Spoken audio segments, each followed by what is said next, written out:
ನಿಮ್ಗೆ ಗೊತ್ತಾ, ಇತ್ತೀಚೆಗೆ ಬಂದಂತ ಐಕಾನಿಕ್ ಪುಷ್ಪ 2 ಸಿನಿಮಾದ ಕೆಲ ಪ್ರಮುಖ ದೃಶ್ಯಗಳು ಇದೇ ಸ್ಥಳದಲ್ಲಿ ಶೂಟ್ ಮಾಡಿದ್ದು. ಹೌದು, ಇದೇ ಯಾಗಂಟಿ. ಆಂಧ್ರ ಪ್ರದೇಶದ ಕರ್ನೂಲ್ ಜಿಲ್ಲೆಯ ಈ ಪುಟ್ಟ ಹಳ್ಳಿ ಇಂದಿಗೂ ಪೌರಾಣಿಕ ಕಥೆಗಳನ್ನು ಜೀವಂತವಾಗಿರಿಸಿಕೊಂಡಿದೆ. ವಿಜಯನಗರ ಸಾಮ್ರಾಜ್ಯದ ಕಾಲದಲ್ಲಿ ಈ ದೇವಸ್ಥಾನವು ಇನ್ನೂ ಹೆಚ್ಚು ವಿಸ್ತಾರಗೊಂಡಿತು.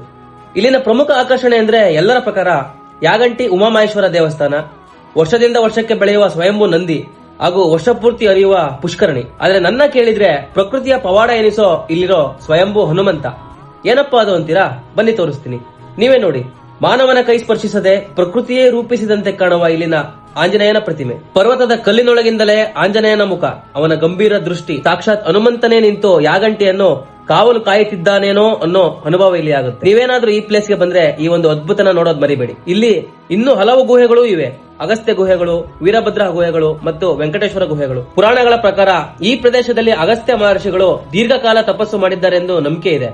ಒಟ್ಟಾರೆಯಾಗಿ ಯಾಗಂಟಿ ಒಂದು ನಿಗೂಢ ರಹಸ್ಯಗಳ ಹಿಸ್ಟಾರಿಕಲ್ ಪ್ಲೇಸ್.